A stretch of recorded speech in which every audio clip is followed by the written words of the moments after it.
tipo de fidelidade a Salomão. Com isso, Jeroboão, não somente Jeroboão, mas um príncipe edomita, também aproveita-se da mesma situação. Quando no tempo de Davi ainda, as terras dos edomitas são conquistadas e muitos homens são mortos, um filho da realeza de Edom se refugia junto a Faraó e depois retorna em outro período de governo em que eles acham mais favorável. Então, Faraó já havia recebido esse príncipe da realeza edomita refugiado lá, e agora recebe também Jeroboão, tá certo, que refugia-se nas terras do Egito, aguardando o fim do reinado de Salomão, que já encontrava-se em idade avançada, tá certo? E quando Salomão enfim morre, Jeroboão retorna e apresenta-se às 10 tribos do norte, é o representante dessas tribos aí na situação em que há essa negociação com Roboão, e diante dessa quebra, da aliança, diante dessa manifestação grosseira de Roboão, as 10 tribos do norte manifestando a intenção de separação, Jeroboão então é alçado ao poder, tal qual havia sido profetizado por Deus por meio do profeta Aías. Tá? Então essa situação de Jeroboão dentro desse contexto histórico de Israel. Aí vemos aqui, conforme diz a apostila, o nome Jeroboão significa povo multiplicado, ou simplesmente que se multiplique. Ele era filho de um efraimita chamado Nebate. Sua mãe chamava-se Zerua, conforme 1º livro dos Reis 11:26. Com a separação dos dois reinos, Israel e Judá, em Siquém, ele foi aclamado rei de todo Israel, isto é, das tribos do norte. Jeroboão reinou 22 anos, conforme 1º de Reis 11:28. Tinha sido um ativo oficial do governo de Salomão. Foi encorajado pelo profeta Abias, tendo em vista que ele era uma espécie de capataz de corvéia. É possível que ele se aproveitou do desgosto do povo com a casa de Davi e encabeçou uma revolta contra as normas trabalhistas de Salomão. Sabedor de sua infidelidade, Salomão procurou matá-lo. Ao ser perseguido por Salomão, Jeroboão se refugiou no Egito, buscando asilo político.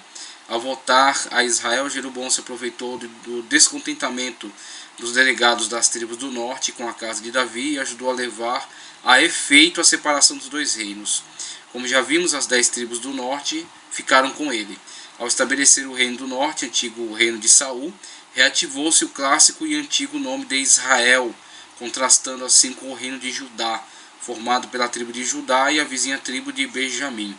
O relato de 1º de Reis 12:20 diz que a única tribo que seguiu Roboão foi a de Judá, mas no versículo 21 infere que a tribo de Benjamim também ficou com Roboão, tendo se cumprido a profecia de que Jeroboão ficaria com 10, tá certo? 10 tribos e Roboão com as 2 tribos. Então vemos aí o início do governo de Jeroboão e qual é o contexto histórico do seu surgimento. Aí vemos que Jeroboão, nas suas primeiras medidas de governo, ele funda a capital, tá certo? A nova capital, a capital agora do Reino do Norte, que está estabelecida em Siquém. Primeiramente, a capital ficará em Siquém, um lugar bastante importante aí para a cultura israelita dessa época. Siquém era uma cidade bastante significativa para eles, tá certo? Jerusalém, porque havia lá o templo. Mas Siquém é uma cidade mais antiga no contexto histórico de Israel do que Jerusalém. Siquém, inclusive, é o lugar onde está associada a figura de Josué. Josué fez importantes ajuntamentos de Israel em Siquém para a renovação da aliança de Israel para com Deus. Então Siquém tinha um significado muito importante para as tribos do norte e para todo Israel, na verdade. Mas Jerusalém passou a ser mais importante para a tribo do sul, porque lá estava localizado o templo e o palácio. Com a separação, Jerusalém passa a não ter relevância para as tribos do norte, em virtude dela ser um lugar muito simbólico, muito significativo para a tribo de Judá, a tribo com a qual eles haviam se separado. Então Siquém é alçada a uma posição de grande importância no governo de Jeroboão, é tornada a capital. A capital depois será mudada para Penuel, tá certo? Será mudada para Penuel. Após isso será mudada para Tirza. Muitos reis do Reino do Norte reinarão a partir de Tirza. E finalmente, no tempo de Onri, a capital será alterada para Samaria, tá certo? Então Onri edificará Samaria para ser a capital de Israel futuramente. E será, aliás, a última capital, quando Israel, então, depois de algum tempo, será invadido pela Assíria, será deportado e um outro povo estrangeiro será trazido para a terra. Com a miscigenação desse povo estrangeiro com os israelitas que restaram na terra, dará início à etnia dos samaritanos. Samaritanos que serão odiados pelos judeus da tribo do sul, que também passaram por uma deportação, mas voltarão, né, e conseguirão comprovar a sua linha genealógica. Então vemos aí o início do governo de Jeroboão. Uma das outras medidas importantes que Jeroboão toma no início de seu governo é exatamente a alteração, não somente da capital, né, com a fundação de Siquém como capital do Reino do Norte, mas também um outro elemento unificador fundamental para os israelitas, num contexto geral, tanto Judá quanto Israel, que era exatamente o culto. O culto era o elemento unificador mais importante de Israel, porque antes de haver qualquer sistematização do sistema político, o que unificava Israel, tornava eles uma nação unificada, debaixo de um mesmo ideal e independente das demais, era exatamente a sua fé no Deus de Abraão, Isaque e Jacó. E após essa fé primitiva no Deus de Abraão, Isaque e Jacó, com a entrega da lei no Monte Sinai, o culto. Então, por isso, o culto é um elemento unificador muito importante, a lei de Deus e o culto, o calendário de culto. Com a separação, houve a necessidade, pelo menos por parte da mentalidade de Jeroboão e na continuação os reis que o sucederam, de fazer uma alteração para o Reino do Norte, para que não fique essa característica similar, essa característica igual ao Reino do Sul, e assim, com o passar do tempo, houvesse uma reassimilação entre elas e uma nova unificação. Então ele trata de alterar um pouco as características do culto, da religião das tribos do norte, para torná-las diferenciadas da tribo do sul e assim promover o aumento do abismo cultural entre uma tribo e outra, tá certo? Entre um reino e outro, na verdade, entre as tribos do norte, a confederação da tribo do norte e o reino de Judá. Então o que ele faz?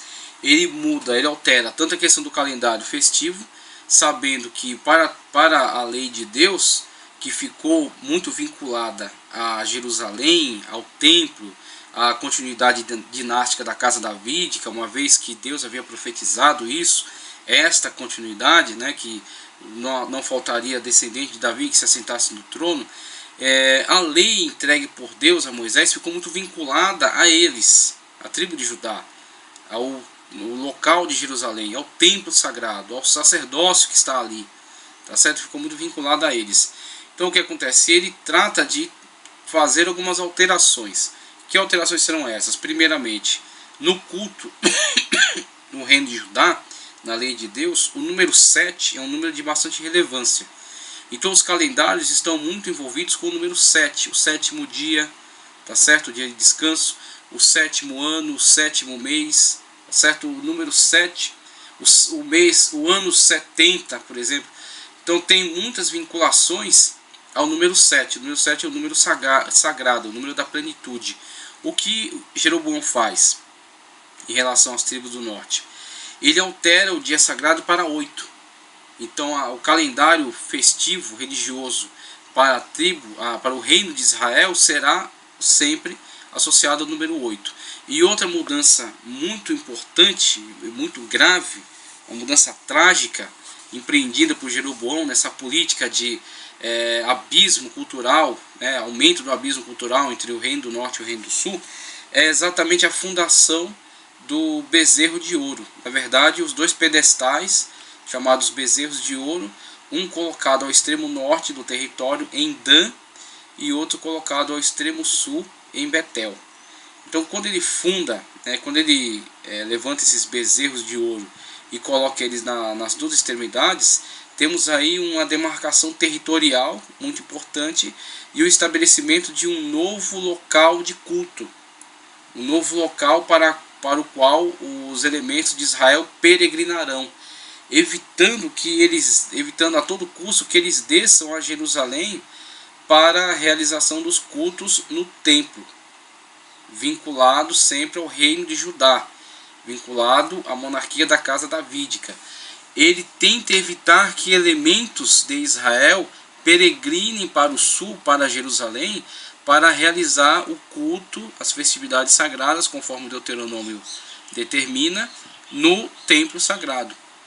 Pensando que se ele permitisse essas ondas migratórias, aos poucos a mentalidade do povo voltaria-se à ideia de nova unificação, tá certo? Principalmente levando em consideração que Israel tem o hábito, ao longo da história, de eleger reis carismáticos, colocar reis carismáticos ao poder, não serem tão concordantes com a ideia dinástica.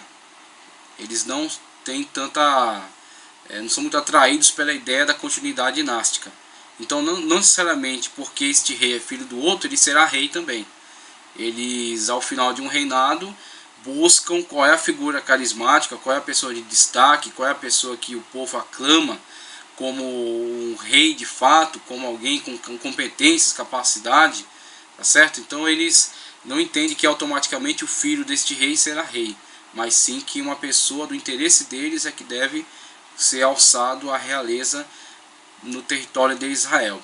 Então Jeroboão, sabedor disso, ele procura afastar o povo do contato com as tribos do sul, o reino de Judá, o templo sagrado, a lei de Deus, pensando ele que isso pode dar margem a uma futura reatação da aliança, uma futura reafirmação do Israel unificado e a casa davídica voltar a assumir o posto de realeza, tá certo? Sobre as tribos do norte também.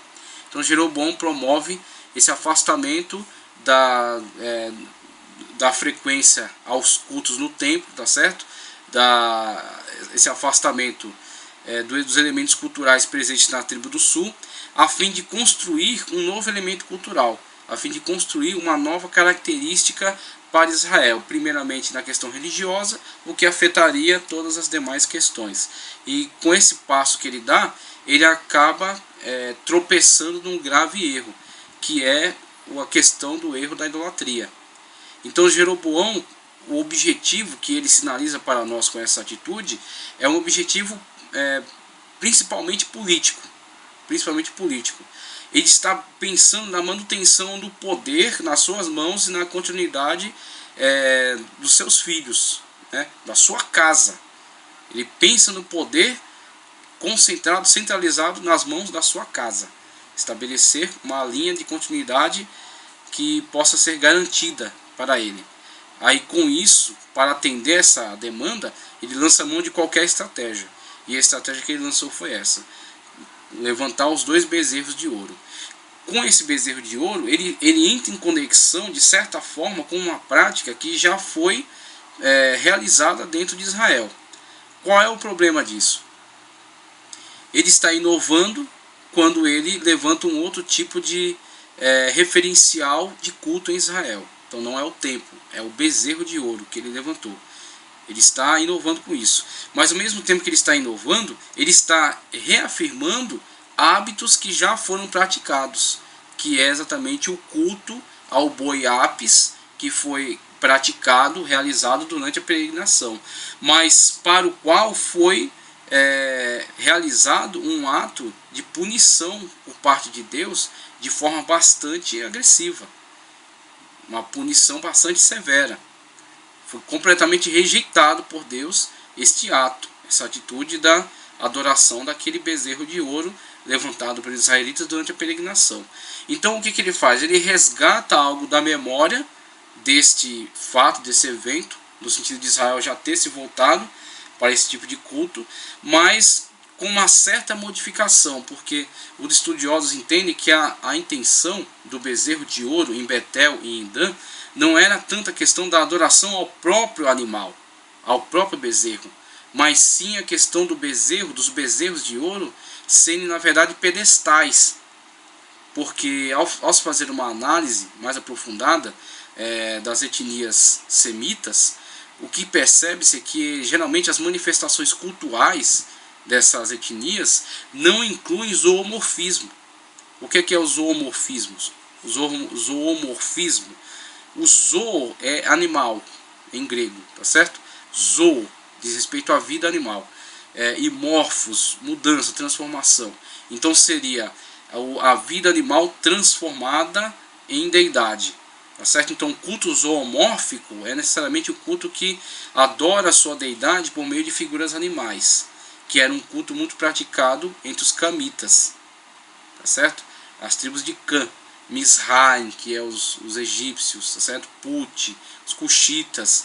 Então eram práticas, essas práticas zoomórficas eram típicas destas populações, dessa etnia. Entre os semitas, geralmente não se percebia cultos zoomórficos. Havia outros tipos de cultos. Então, com essa constatação, eles levantam a hipótese de que, na verdade, o bezerro não era em si o objeto de adoração, mas que ele poderia remeter à ideia de ser um pedestal, de ser um local, um bezerro, por exemplo, um animal que serviria de cavalgadura para Jeová. Jeová montaria nesses bezerros. Só que isso, claro, uma hipótese, né? Na verdade, o que é mais o que fica mais evidente, o que fica mais de forma mais simplificada, o que é demonstrado de forma mais clara, é que o próprio bezerro torna-se sim um objeto de idolatria, certo? Ele torna-se sim um fetiche, um objeto sobre o qual o povo crê haver poder místico. O povo então não adota essa ideia subjetiva de que ele é um pedestal para Jeová, que ele é uma cavalgadura de Deus, mas sim volta-se à adoração do próprio objeto, do próprio animal. E na verdade esta é uma porta aberta para toda a idolatria que entrará no território de Israel e levará Israel à ruína. Então essa atitude política interferindo no âmbito religioso, que sempre deu errado. Todos os monarcas que interferiram nessa questão erraram, desde Saul, que realiza o sacrifício, sendo que aquilo não era da sua alçada, não era da sua competência, por causa da demora de Samuel em chegar àquele determinado local, e com isso teve o reino rasgado de sua mão naquele momento, até a atitude de Jeroboão, que tenta afirmar o seu poder, a sua realeza, a continuidade do seu poder, da sua casa, promovendo um abismo cultural entre a tribo do norte e a tribo do sul. Na verdade, está ele decretando o fim já no começo do seu reino. No começo do seu reino, com essa atitude, ele já está decretando o fim deste mesmo reino, certo? Não somente o dele, mas dos demais monarcas que se levantarão e que seguirão após o pecado de Jeroboão, como muitos dizem. Houve até reis reformadores em Israel, como Jeú, por exemplo. Mas mesmo um rei reformador em Israel não tirou de Israel os bezerros de ouro levantados por Jeroboão, porque todos entenderam ser uma política bastante favorável para os monarcas de Israel, separando os israelitas dos judeus, tá certo? Mas na verdade isso vem a ser uma porta de entrada para toda idolatria que destruirá com o reino de Israel. Então vemos aí os primeiros passos dados por Jeroboão no seu governo. Após isso, passamos a ver na continuidade da linha dinástica que Jeroboão consegue colocar o seu filho no poder. E aí vemos o início do governo de Nadab. Primeiramente, algumas informações acerca do estudo, da análise do período histórico dos reis de Israel, conforme a página 36. Os reis de Israel, de Jeroboão a Oséias. Com respeito às datas dos acontecimentos históricos envolvendo os reis de Israel, os reis de Judá e as nações vizinhas, Os eruditos não são unânimes. Quanto mais remotas são as datas, maiores são as divergências, e maior é o período de distância uma da outra. Sendo assim, é possível o leitor encontrar algumas divergências nas datas em que ocorreu o reinado de alguns reis e no período em que aconteceu essa ou aquela guerra, bem como eventos notáveis. Nesse caso, as datas que usaremos para marcar a época em que um rei reinou ou em que ocorreu algum evento notável não são exatas, mas estão somente aproximadas. Uma das coisas que mais caracteriza o Reino do Norte é a instabilidade política. O Reino do Sul, Judá, perseverou com a casa de Davi durante toda a sua história, mas o Reino de Israel passou de mãos em mãos por 3 vezes nos seus primeiros 50 anos. Isso parece muito, por exemplo, para o nosso modo de governo hoje democrático, com eleições a cada 4 anos, mas estamos falando aqui de um período em que a monarquia geralmente é a forma de governo mais aceitável, né? Ou a monarquia, ou a tirania, quando alguém se aposta do poder e estabelece a força lá por meio da guerra, por meio da força armada, né? Ou a realeza, quando ele é eleito pelo povo, estabelecido como monarca sobre eles. A troca de monarquia, pelo menos 3 trocas de monarquia ao longo de 50 anos, é na verdade um tempo bastante curto e uma estabilidade política bastante delineada, tá certo? Então é a situação do Reino do Norte, o Reino de Israel. É um reino que não é um reino no qual a ideia da continuidade dinástica não se desenvolveu, e com isso abandonou Israel a uma instabilidade política constante. Então Israel teve muitos altos e baixos e geralmente foi lançado a períodos bastante conturbados, de bastante estabilidade política, exatamente por causa dessas constantes trocas de reis, tá certo? E as constantes tomadas de poder por meio da violência, por meio da traição, tá certo? Houveram muitos tiranos em Israel. E o pior de tudo é que essas transições se deram através de derramamento de sangue. A razão disso é que o Reino do Norte, Israel, não reconhecia a sucessão dinástica, o que não era a mesma coisa no Reino do Sul, Judá. Desde Jeroboão, filho de Nebate, até Oséias, se assentaram no trono do Reino de Israel 19 reis, durante um período de aproximadamente 210 anos. Esses reis foram, na sua maioria, generais usurpadores, que para ascenderem ao trono precisavam assassinar o atual ocupante do trono. E como isso se não bastasse, alguns deles exterminavam completamente a família e os amigos do ocupante do trono, para não correr o risco de represália nem de reclamação do direito à realeza, apesar da sucessão dinástica não ser reconhecida em Israel. Então